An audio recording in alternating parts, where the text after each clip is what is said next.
Covid అనే రోగము ప్రపంచవ్యాప్తంగా ఒక మహమ్మారి తీరుగా మారింది.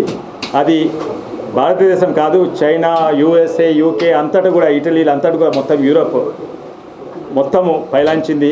కానీ దానివల్ల కేవలం 2% మరణాలు ఉన్నా కూడా అది లక్షలాది మరణాలు అవుతాయి. అయితే దీనికి ఎవరు కూడా ప్రిపేర్ అయ్యి లేకుండే, పెద్ద పెద్ద దేశాలే అంటే అమెరికా వంటి దేశాలు కూడా, ఇటలీ, యూకే ఇవన్నీ కూడా అక్కడ సరిపోను ఎక్విప్మెంట్ లేకుండే. కోవిడ్ సీరియస్ అయినప్పుడు ఐసీయూలో పడతారు. ఐసీయూలో ఏఆర్డిఎస్ వస్తుంది, అంటే లంగ్స్ అని కొలాప్స్ అవుతుంటుంది. అటువంటి అప్పుడు ఒక ఐసీయూ వెంటిలేటర్ అవసరం. అయితే ఐసీయూ వెంటిలేటర్లు ఈవెన్ మన యుఎస్ఏలో కూడా 70,000 వెంటిలేటర్ స్టాక్ పైల్ చేసుకున్నా కూడా సరిపోతలేదు. వాళ్లకు 30-40 లక్షల వెంటిలేటర్ కావాలి. అయితే వాటిని మ్యానుఫ్యాక్చర్ చేయాలంటే చాలా టైం పడుతుంది. అండ్ కొంతమంది మ్యానుఫ్యాక్చర్సే ఉన్నారు. అయితే దేశంలో, ప్రపంచంలో మొట్టమొదటి దేశము UK, England Covid ventilator definition ఇచ్చింది. ఆ కోవిడ్ వెంటిలేటర్ డెఫినేషన్ ప్రకారంగా మేము ఇక్కడ హైదరాబాద్లో సిటిడిల్ ఇన్ స్టెఫాన్ టీంలతోటి, మన ఇక్కడ హైదరాబాద్ వాసులతోటే మేము ఈ ఐకోవెంట్ అనే వెంటిలేటర్ డెవలప్ చేసినాము. అంటే ఇండియన్ కోవిడ్ వెంటిలేటర్ అని మేము ఫస్ట్ టైం ఇది డెవలప్ చేసినాము. ఎంతోమంది దీని మీద పేటెంట్ ఉంది. ఇది కొత్తగా కనిపెట్టినాము. పిఏపి అని, అంటే ప్రెసిషన్ ఎయిర్ పంప్ మీద ఆధారపడి ఉన్న వెంటిలేటర్ను చేసినాము. వేరే వెంటిలేటర్ ఎన్నో రకాలు ఉంటాయి వెంటిలేటర్లు. అవి సిప్యాప్ మిషన్లు అంటారు, బైప్యాప్ మిషన్లు అంటారు, యాంబూ బ్యాగ్ వచ్చే మిషన్స్ ఉంటాయి. ఇవన్నీ కూడా కరోనా వైరస్కు పనికి రావు. ఎందుకంటే ఒక వెంటిలేటర్ అంటే కేవలము పేషెంట్ను గాలి పీల్చుకునే మిషన్ కాదు, గాలి ఇచ్చి తీసే మిషన్ కాదు, రక్తాన్ని ఆక్సిజనేట్ చేయాలి. అంటే సాధారణంగా హెల్దీ మనుషులకు, ఆరోగ్యంగా ఉన్న మనుషులకు కేవలము గాలి లంగ్స్లకు పోతే ఊపిరితిత్తులు ఆక్సిజనేట్ అవుతాయి. కానీ నిమోనియా ఉన్న పేషెంట్స్, ఏఆర్డిఎస్ పేషెంట్స్, కరోనా పేషెంట్స్కు కేవలం గాలి పంపిస్తే రక్తం ఆక్సిజనేట్ కాదు. అది ఒక పర్టికులర్ ప్రెషర్లో, పర్టికులర్ టైంలో చేయాలి, చేసి ఇడవాలి. Input pressure, plateau pressure, end expiration pressure ఇవన్నీ ఇంపార్టెంట్, టైమింగ్ ఇంపార్టెంట్. ఇంకోటి ఏంటంటే అది ఊపిరితిత్తులలో ఫ్లూయిడ్ నిండుతుంది. ఆ ఫ్లూయిడ్ బ్యారియర్ దాటి రక్తానికి పోవాలి ఆక్సిజన్. అయితే దానికి ప్రెషర్తో పంపాలి. ఎక్కువ ప్రెషర్ చేస్తే ఊపిరితిత్తులు అవి ఖరాబ్ అయ్యే అవకాశం ఉంటుంది, లంగ్స్ పగిలిపోయే అవకాశం ఉంటుంది ప్రెషర్ ఎక్కువ పెడితే. తక్కువ పెడితే ఆక్సిజనేట్ కాదు. అందుకే ఐసీయూ వెంటిలేటర్స్, కోవిడ్ స్పెసిఫిక్ వెంటిలేటర్సే వాడచ్చు. ఇవన్నీ కూడా వేరే వాడరాదు. అయితే ఈ వెంటిలేటర్ ఇక్కడ తయారు చేసేటప్పుడు ఎన్నో అడ్డంకులు ఉండేది. ఓడికేమో అన్ని దుకాణాలు బంద్ ఉండే. కానీ అయితే ఎన్నో పార్ట్స్ షిప్పింగ్ అయితే లేవు. మోస్ట్లీ హైదరాబాద్లో దొరికే పార్ట్స్ తోటే మేము తయారు చేసినాము. కొన్ని పార్ట్స్ హైదరాబాద్లో ఉన్నాయి, కానీ మాకు ఆ సప్లయర్స్ లేకుంటే కొన్ని పార్ట్స్ ఇక్కడనే మేము తయారు చేసినాము. రబ్బర్ గ్యాస్కెట్స్ అయినా, బెలోస్ అయినా, వన్ వే వాల్వ్స్ అయినా అవి మేము ఇక్కడనే తయారు చేసినాము, ఎందుకంటే పార్ట్స్ లేకుండే. కానీ తర్వాత మేము మన తెలంగాణ పోలీస్ చాలా సహకరించింది. కొన్ని పార్ట్స్ షాపులు ఉంటే ఆ షాప్లో ఉంటే ఆ షాప్ యజమాని పేరు ఆ లోకల్ ఎస్ఐఓ సిఐ చెప్పిండు. ఆ యజమానికి ఆ పార్ట్స్ మాకు అందేటట్టు వాళ్ళు చేసిండు. అవసరం ఉన్నప్పుడు పర్మిషన్లు ఇచ్చిండ్రు. అయితే పోలీస్ సహకారం ఉండే, అట్లనే కేంద్ర ప్రభుత్వం సహకారము, డిఆర్డిఓ సహకారం కూడా ఉండే. ఎందుకంటే పార్ట్స్ ఇంతకుముందు దొరకని పార్ట్స్ మేము తయారు చేసుకున్న పార్ట్స్ అంత అక్యురేట్ ఉండేవి. కొన్ని చూపెట్టండి. అంటే ఇటువంటి పార్ట్స్ ఇది వన్ వే వాల్వ్. ఈ వన్ వే వాల్వ్ ఫస్ట్ ఈ one way valve ping pong బాల్లో మా వ్యాక్స్ ఇంజెక్ట్ చేసినాయి. కానీ ఇది వాడరాదు ఈ వెంటిలేటర్లో. బిగినింగ్లో గిస్సుంటి పార్ట్స్ మేము తయారు చేసినాము. బెలోస్ అవసరము. ఈ బెలోస్ దొరుకుతాయి కానీ దుకాణాలు అందుంటాయి. అయితే మేమే తయారు చేసినాము. ఈ రబ్బర్ గ్యాస్కెట్లు అల్కా కొడతాయి హైదరాబాద్లో ఎన్నో గ్యాస్కెట్లు, కానీ గ్యాస్కెట్ దుకాణాలు బంద్ ఉండే. అయితే ఈ గ్యాస్కెట్లు కూడా మేమే చేసినాము. ఇది వెంటిలేటర్ తయారు చేసేందుకు ఎన్నో రంగాలలో ఎక్స్పీరియన్స్, నాలెడ్జ్ ఉండాలి. అంటే మల్టీ డిసిప్లినరీ. అంటే ఎలక్ట్రానిక్స్లో అనలాగ్ ఎలక్ట్రానిక్స్, డిజిటల్ ఎలక్ట్రానిక్స్, సాఫ్ట్వేర్లో machine language programming, low end programming, high end programming, తర్వాత మెకానికల్లో గ్లాస్ తోటి పనిచేయాలి, మన రబ్బర్ తోటి పనిచేయాలి, pneumatics, hydraulics, multi disciplinary field. ఏ మిషన్ కూడా ఇది మెకానికల్ మిషన్ కాదు, ఎలక్ట్రానిక్స్ మిషన్ కాదు, సాఫ్ట్వేర్ మిషన్ కాదు, అన్ని రంగాల నుంచి నాలెడ్జ్ తీసుకొచ్చి పెట్టాలి. ఇంజనీరింగ్ నాలెడ్జ్ కాక ఊపిరితిత్తుల నాలెడ్జ్ కూడా ఉండాలి. అందుకే మాకు ఒక international and national peer review team ఉండే, అంటే అమెరికాలో, యూరోప్లో, సిఎంసి వెల్లూరులో అండ్ బెంగళూరులో ఉండేది. ఇంకా అపోలో డాక్టర్లు, వేరే డాక్టర్లు కూడా బాగా సహకరించారు. ఇది డెవలప్ వాళ్ళతోటి కలిసి మేము డెవలప్ చేసినాము. అయితే ఇది 6.5 వారాల కింద మొదలుపెట్టినాము, ఇప్పుడు కంప్లీట్ అయింది. అండ్ ఇది ఏదో 10,000 20,000కి చేరాదు. ఇది నిజంగానే చేయాలంటే కనీసం 1,00,000 అవుతుంది. ఎందుకంటే ఇది ఫుల్ కోవిడ్ స్పెసిఫిక్ వెంటిలేటర్. ఇది పేటెంట్ కూడా చేసినాము.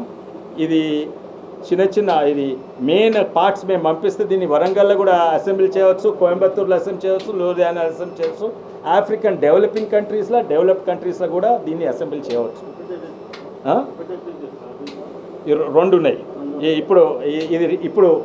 ఇప్పుడు ఈ ఫస్ట్ మిషన్ టోటల్ కంప్లీట్ అయింది, అన్ని ఫంక్షనల్ టెస్టింగ్ అయింది ఈ మిషన్. కానీ ఇంకా ముందుకు 2-3 పనులు ఉన్నాయి మాకు. ఏంటంటే వెంటిలేటర్ అనే మిషన్ కేవలం పనిచేస్తే లాభం లేదు, అది కంటిన్యూస్గా ఖరాబ్ కాకుండా 2 వారాలు పనిచేయాలి. బ్రిటిష్ స్పెసిఫికేషన్ ప్రకారంగా 4 రోజులు కంటిన్యూస్ రాత్రి మగలు. ఎందుకంటే పేషెంట్ ఐసీయూలో ఉన్నప్పుడు వెంటిలేటర్ స్విచ్ ఆఫ్ అయితే పేషెంట్ కూడా స్విచ్ ఆఫ్ అవుతాడు, పేషెంట్ కూడా చచ్చిపోతాడు. కొన్నిసార్లు పేషెంట్ 2 వారాలు ఉంటాయి. అంటే ఇలా ఎలక్ట్రానిక్ మిషన్ మీకు తెలుసు, కెమెరాలు, సెల్ ఫోన్లు ఇవన్నీ గరం అవుతాయి. ఇది గరమయ్యి మధ్యరాత్రి పోతే అది కష్టం. అయితే ఇంకా రిలయబిలిటీ టెస్టింగ్ బాకీ ఉన్నది, కానీ మాకు కాన్ఫిడెన్స్ ఉన్నది రిలయబిలిటీ టెస్టింగ్ కూడా. ఎందుకంటే పార్ట్స్ ఏవైనా వాడినామో అవి వాటి రిలయబిలిటీ చూసి మ్యానుఫ్యాక్చర్తో చూసి అవి 1 నెల కంటిన్యూస్ ఆపరేట్ అయ్యే పార్ట్సే వాడినాం. అయినా కూడా అన్ని పెట్టినాక మేము రిలయబిలిటీ టెస్టింగ్ ముంగట్టున్నది. అయితే 2 వారాలలో రిలయబిలిటీ ఫంక్షనల్ టెస్టింగ్ అయిపోయింది. ఇంకోటి ఈ ventilator testing, calibration, validation and certification కొరకు జర్మనీలో, అమెరికాలో ఒక మిషన్ ఉంటుంది. ఆ మిషన్ మీద టెస్ట్ చేసినాం. ఆ మిషన్ కేవలం మా దగ్గరనే ఉన్నది. కొన్ని మిషన్లు ఉన్నాయి భారతదేశంలో. Ventilator testing, calibration, certification mission మీద మేము టెస్ట్ చేసినాం. దీన్ని మనుషుల మీద, అంటే మా ఆరోగ్యంగా ఉన్న మనిషి పేషెంట్ మీద ఇంకా టెస్ట్ చేయలేదు. రోబస్ట్నెస్ అయినాక 2 వారాలు అయినాక పేషెంట్ మీద టెస్టింగ్. అంటే అన్నీ మంచిగా అయితే ఫస్ట్ అవుట్ హాస్పిటల్ పోయేది 3-4 వారాలలో ఫస్ట్ మిషన్ బయటికి పోతుంది. కాస్ట్ ఇందులో 3 మోడల్స్ ఉన్నాయి. ఇప్పుడు మీరు చూసేది అన్నిట్లా ఎక్స్పెన్సివ్ మోడల్, అన్నిట్లా పిరమైన మోడల్. ఇది అగ్వై కూడా ఉన్నాయి, అవి 40-50 వేలు, అంటే ఆంధ్ర భాషలో మాట్లాడతా. అయితే ఆ అగ్వై 40,000 50,000 ఉంటాయి. ఇది అన్నిట్లా పిరమైంది, అన్నిట్లా సొఫిస్టికేటెడ్ వెంటిలేటర్. ఇది 1,20,000 నుంచి 1,40,000 వరకు అవుతుంది. కానీ దీంట్లో అన్ని టచ్ కంట్రోల్స్ ఇవన్నీ ఉంటాయి, వేరేటివన్నీ సొఫిస్టికేటెడ్ కంట్రోల్స్ ఉంటాయి, మానోమెట్రిక్ కంట్రోల్స్ ఉంటారు. అంటే దాంట్లో అడ్వాంటేజ్ చీప్ ఉన్నది, దాంట్లో అడ్వాంటేజ్ కూడా ఉంది. ఏంటంటే ఒక పార్ట్ పోతే అది ఎక్కడైనా దొరుకుతుంది, మన వరంగల్లో దొరుకుతుంది. దీనికి పార్ట్ పోతే మన హైదరాబాద్కి రావాలి. అయితే అవి కూడా కొన్ని రూరల్ హాస్పిటల్స్కు అవే సూట్ అవుతుంది. వాళ్ళ దగ్గర పైసలు ఉన్నా కూడా మేము రికమెండ్ చేస్తాం ఆ చీప్ మోడల్స్ కొనాలి, ఎందుకంటే పార్ట్స్ అక్కడనే దొరికేటట్టు ఉంటాయి. ఇది ఐఎఫ్సి ఇంటర్నేషనల్ ఏజెన్సీస్ తోటి కూడా మాట్లాడుతున్నాం. ఎందుకంటే ఇది ఎట్లయితే యూకేకి సూట్ అవుతుందో even developing countries, African countries కూడా సూట్ అవుతుంది. ఇక్కడ దీన్ని మెయిన్ కాంపోనెంట్ అంటే దీని బుర్ర ఎలక్ట్రానిక్స్ ఉంటుంది, అండ్ దీని గుండె పిఏపీలు ఉంటుంది. ఈ బుర్రా గుండె పంపిస్తే ఎక్కడంటే అక్కడ ఇది తయారు చేయవచ్చు. పిఏపీ మేము ఇక్కడి నుంచి ఈ పిఏపీ ఇంకా 2 కలిసి మేము 25,000కు కిట్ చేసి పంపిస్తే ఇది ఎక్కడంటే అక్కడ వాళ్ళు మ్యానుఫ్యాక్చర్ చేయవచ్చు. వాళ్ళకి గుడ్ మ్యానుఫ్యాక్చరింగ్ ప్రాసెస్ అనే సర్టిఫికేషన్ ఉంటే, ఐఎస్ఓ సర్టిఫికేషన్ ఉంటే ఎవరంటే వాళ్ళు మ్యానుఫ్యాక్చర్ చేయవచ్చు. ఇది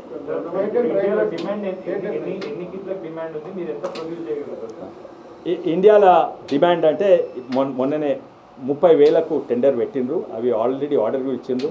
ఒక 10,000 ఇండియన్ కంపెనీ, ఒక 10,000 ఫారిన్ కంపెనీ, 10,000 కొత్త కంపెనీలకి ఏదో ఇస్తున్నారు.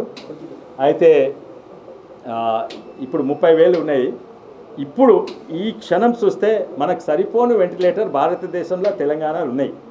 కానీ ఇది అంత ఎందుకు, ముందుకు ఎంత పోతుందో ఎక్కడ పోతుందో ఎవరికి తెలియదు. ఎప్పుడు కూడా అమెరికా వాళ్ళు కూడా అనుకోలేదు మాకు లక్షలాది మంది కరోనా వైరస్ వస్తుందని, వేలాది మంది చచ్చిపోతుందని. అమెరికా అనుకోలేదు, జర్మనీ అనుకోలేదు, స్విట్జర్లాండ్ అనుకోలేదు. కానీ మన ప్రభుత్వము చాలా కేంద్ర ప్రభుత్వం రాష్ట్ర ప్రభుత్వము మంచిగానే చర్యలు తీసుకునేది. లాక్డౌన్ పెట్టిండ్రు, పెరుగుతలేదు, కానీ అయినా కూడా మన కంట్రోల్ ఉంటుందా తెలియదు. ఎందుకంటే పెద్ద పెద్ద దేశంలోనే చైనా అసలు దేశంలో అవుట్ ఆఫ్ కంట్రోల్. ఇక్కడికి అవుట్ ఆఫ్ కంట్రోల్ అయితే మనకు కనీసము 4-5 లక్షల వెంటిలేటర్లు అవసరం. ఇప్పుడు కొన్నది ఇప్పుడైతే సరిపోనున్నది. అందుకే ప్రిపేర్డ్నెస్ ఉండాలి. అమెరికా అసలు దేశము యుద్ధానికి ఎప్పుడైతుందో తెలియదు, సిద్ధంగా ఉంటేందుకు వాళ్ళు స్టాక్ పైల్ చేస్తారు, అంటే తిండి స్టాక్ పైల్ చేస్తారు. తర్వాత అమ్యునిషన్, బుల్లెట్లు, బాంబులు స్టాక్ పైల్ చేస్తారు. అట్లనే అమెరికా దేశం వాళ్ళ పాలసీ ఏంటంటే మెడికల్ ఎక్విప్మెంట్ కూడా స్టాక్ పైల్ చేస్తారు. అయితే అమెరికా దేశం 75,000 వెంటిలేటర్లే స్టాక్ పైల్ చేసిండ్రు, అవి సరిపోతలేవు. వాళ్లకు 1.5 మిలియన్ వెంటిలేటర్స్ కావాలంటే 15 లక్షల కంటే ఎక్కువ వెంటిలేటర్స్ అమెరికా అంత దేశానికి కావాలి. అంటే మనకు ఇంకా దానికంటే ఎక్కువ కావాలి, ఎందుకంటే మన దగ్గర జనాభా ఎక్కువ ఉన్నది. ఎన్ని తయారు చేయగలుగుతారు సార్ ఒక మంత్లో? ప్లస్ అబ్రాడ్ ఏమైనా కంపెనీస్తో టైఅప్ అవుతున్నారా వాళ్ళకి సప్లై చేయడం? ఒక అమెరికన్ కంపెనీ మేము ముందొచ్చిందే టచ్ ఉండే డెవలప్మెంట్ ప్రాసెస్ అప్పుడు.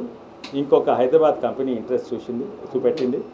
అండ్ యూకే కంపెనీస్ కొన్ని కాంటాక్ట్ చేసినాయి. ఇప్పుడు 6 గంటలకు వాళ్ళు జూమ్లో కాంటాక్ట్ చేస్తున్నారు. యూకే కంపెనీస్ కూడా తయారవుతాయి. యూకేకి చూస్తే చాలా అగ్గు అనుకోవచ్చు, ఎందుకంటే ఆడ 1000 పౌండ్లకు ఒక వెంటిలేటర్ వస్తుంది. ఇటువంటి వెంటిలేటర్ అక్కడ కనీసం 10,000 పౌండ్లు కావాలి. అయితే వాళ్ళకి ఇంట్రెస్ట్ ఉన్నది, వాళ్ళు కూడా చూపెడుతున్నారు. ముఖ్యంగా అక్కడ కూడా ఇక్కడనైతే చాలా కంపెనీస్ యాంబూ బ్యాగ్ పిసికే మిషన్లు చేస్తుండ్రో అక్కడ కూడా వర్జిన్ అట్లాంటిక్ అని పెద్ద పెద్ద కంపెనీస్ కూడా యాంబూ బ్యాగ్ పిసికే మిషన్ చేసిండ్రు. వాస్తవంగా అవి కూడా వెంటిలేటర్, కానీ అవి దీనికి పనికిరావు, కోవిడ్కు పనికిరావు. అవి అంబులెన్స్లో వీటిలో వాటిలో టెంపరీ పనికొస్తాయి. అయితే యూకే చూపెట్టిండ్రు. అండ్ 2-3 మెంబర్స్ ఇప్పటి వరకు ఇంతకు ముందు ఆల్రెడీ ఒక అమెరికా కంపెనీ, ఒక హైదరాబాద్ బేస్డ్ కంపెనీ ఇంట్రెస్ట్ చూపెట్టింది. ఏంది పిఏపి? ఫుల్ పేర్ precision air pump. Actually patent ఉన్నది దీనికే, మేము కనిపెట్టింది ఇదే పిఏపి మీద బేస్ అయి ఉంది వెంటిలేటర్. ఇది ఎన్నుకున్నది పిఏపి. మేము ఇది చిన్న ఫెసిలిటీ. మేము మా ప్రత్యేకత ఏంటంటే మా కంపెనీ పేరు కూడా citadel research and development and Stefan design and engineering. Stefan manufacturing కాదు, కానీ మ్యానుఫ్యాక్చర్ చేస్తాం. ఇక్కడ చిన్న క్వాంటిటీస్ చేస్తాము. ఓ రోజు 5-10 చేయగలుగుతాము, అంటే 200-300 మధ్యలో మ్యానుఫ్యాక్చర్ చేయగలుగుతాం ఇక్కడ. కానీ అవసరం ఉన్నది 10,000-20,000 నెలకు మ్యానుఫ్యాక్చరింగ్ అవసరం. అయితే పెద్దోళ్ళు కూడా కాంటాక్ట్ చేస్తున్నారు వాళ్ళు. ఇంతకుముందు మేము ఇటువంటివి ఎన్నో కనిపెట్టినాము. పెద్ద పెద్ద కంపెనీస్, జనరల్ ఎలక్ట్రిక్ అసలు కంపెనీస్కి మేము అమ్మినాం కూడా.